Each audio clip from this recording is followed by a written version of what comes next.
अस्सलाम वालेकुम रहमतुल्लाह। दोस्तों मैं हूं डॉक्टर हाफिज मुस्तनसर। आज की ये जो वीडियो है ये स्पेशल है बायो 21 के ऊपर। दोस्तों की डिमांड थी कि डॉक्टर साहब हमें बायो 21 के बारे में बताएं कि ये कहां पर इस्तेमाल होता है और इसके फ़वाइद और नुकसान क्या हैं। सबसे पहले इसकी जो फ़वाइद हैं वो सुन लें। फ़वाइद ये है कि जब बच्चा, बिल्कुल छोटा बच्चा जो दांत निकाल रहा हो, जिसके दांत निकलते हों, दांत निकलते वक्त जो है वो बच्चा बीमार हो जाता हो, यानी उसमें कमज़ोरी का आना, बुखार का होना, चिड़चिड़ापन का आ जाना, दूध ना पीना, या इसी तरह बच्चा ज़िद्दी हो जाए, तो आप क्या करेंगे, आप बायो 21 का इस्तेमाल कर लेंगे।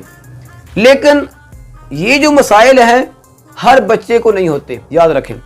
कोई एक बच्चा होता है जो बीमार होता है दांत निकलते वक्त, ये लाजमी याद रखें कि हर बच्चा जो है बीमार नहीं होता। अब आपने बायो 21 का जब इस्तेमाल करवाया तो जो दूध के दांत थे जो निकल रहे थे वो इतने मजबूत हुए कि जब टाइम आया बच्चों के दांत के टूटने का, गिरने का, 8 से 10 साल की जो एज होती है, इस दौरान बच्चे के जो दूध के दांत हैं वो टूटते हैं और असली जो दांत हैं वो निकलते हैं। लेकिन आपने जब इस बायो 21 का इस्तेमाल करवाया होगा तो 8 से 10 साल या 12 साल की एज में दूध के जो दांत हैं वो नहीं टूटेंगे।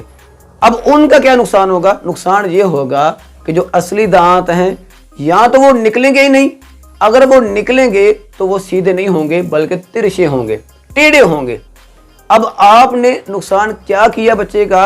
ये किया कि जो दूध के दांत हैं उनको मजबूत कर दिया। अगर वो नहीं टूटेंगे तो आपको क्या करना पड़ेगा? आपको मजबूरन डेंटल के पास जाके उनको निकलवाना पड़ेगा ताकि असली जो दांत हैं वो निकल आए। दोस्तों अगर आपने बायो 21 का इस्तेमाल करवाना है तो आपसे रिक्वेस्ट ये है कि जो बच्चा वाकई ही बीमार हो, कमज़ोर हो, असहाल जो है उसे लग जाए, या उसे बुखार का मसला बन जाए, या वो चिड़चिड़ा हो जाए, या वो ज़िद्दी हो जाए, तो आप फिर उनको इस्तेमाल करवा सकते हैं, लेकिन एक लिमिट तक। चंद हफ्ते जो है आप इस्तेमाल करवाएं और उसके बाद फ़ौरन इसको बंद कर दें ताकि आपका जो बच्चा है वो अपने दूध के जो दांत हैं वो उसके टाइम पे गिरा सके। मज़ीद दोस्तों अगर आपका बायो 21 के बारे में किसी किस्म का और सवाल हो या किसी और मेडिसिन के बारे में आपका कोई सवाल हो तो वीडियो के नीचे लाजमी कमेंट करें, अपनी राय जो है मुझे लाजमी दें। और अगर आपको हमारी ये वीडियो अच्छी लगे तो हमारी वीडियो को लाजमी लाइक करें, हमारे चैनल को लाजमी सब्सक्राइब करें और हमें ऐसे ही सपोर्ट करते रहें ताकि हम जो है मज़ीद आपके लिए ऐसी वीडियो लेकर आते रहें। आपका बहुत शुक्रिया। अस्सलाम वालेकुम।